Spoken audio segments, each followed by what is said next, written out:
My name's Noeleen and I'm one of the volunteers that delivers the Greta Bunyip to the local area.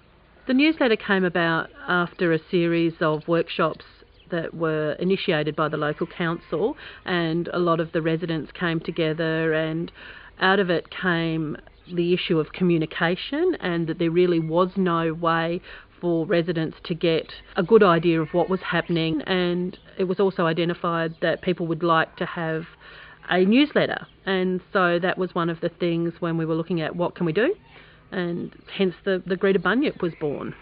Darren Ross is the editor of the Greta Bunyip, and he and his wife Sandy put that together. And Darren will send out an email to us and say, this is the due date, if you want anything in, this is when it needs to be. So we will email articles, different things, photos we have in the past to him. He will let us know how much room's in the Bunyip and what he wants to put in the Bunyip. For example, it'll be coming up to Christmas time, so the pre-Christmas Bunyip will be full of things that are happening around the district at that time. There's about 300 of the Greta Bunyips printed. There's 6 volunteers who deliver to people's letterboxes. They get dropped off to us, and we each have our designated areas, and jump in the car and off we go.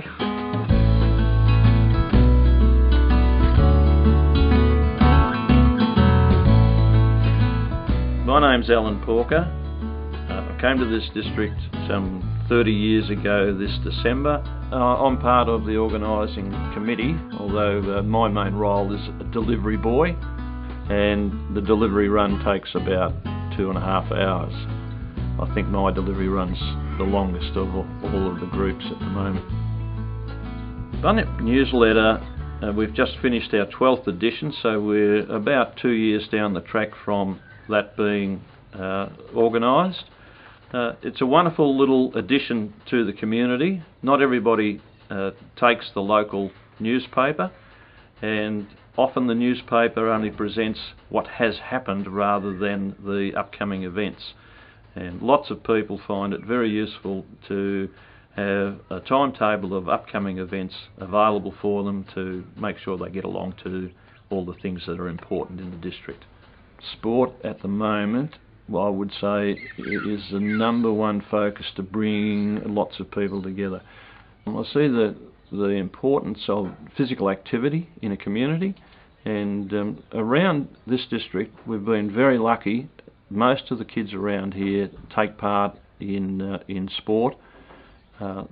It's to be encouraged. It's far better that they're doing sport than doing drugs, and we're doing everything we possibly can to ensure that we provide for a good opportunity for them to take part and to have fun.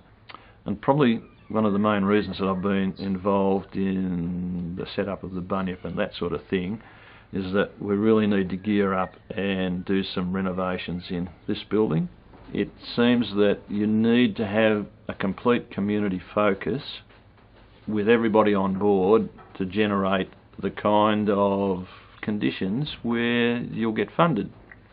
So we're working towards that as the main goal. We've had donations from local community in terms of the tractor sitting down at the end of the oval was donated by a local farmer from Myrie. His boy plays in the A grade side, and you get the family support coming through. It's all part of the deal.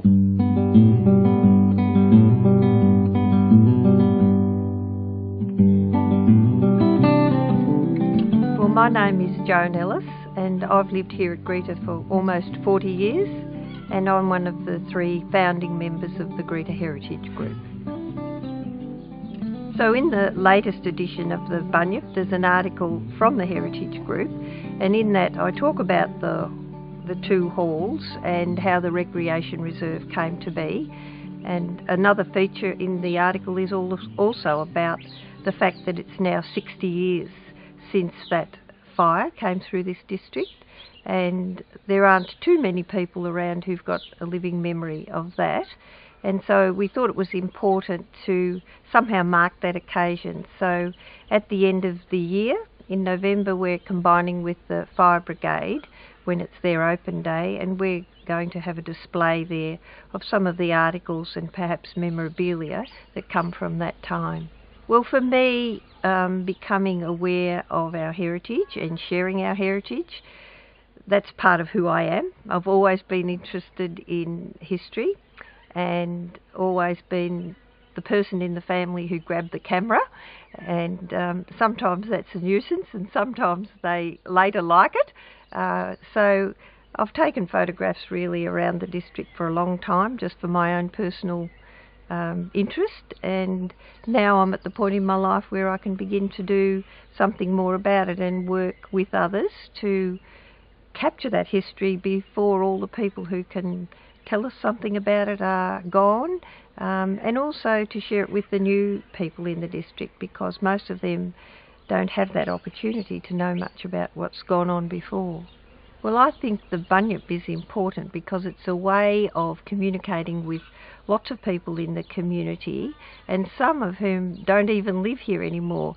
As people get older, many of them go to Wangaratta, but they still like to receive the local news, and many of those people come back to Greta quite a lot. They come back and watch the football, or they come back and attend their local church, or they come back and go to the craft group, or they just keep up their contacts within the community. So it is a place with a strong sense of community, but I think on the other hand, you have to get out and make contacts for yourself. I don't think if you come here and just expect everything to fall in your lap, well, it's probably like anywhere else. You've got to be active yourself, yeah.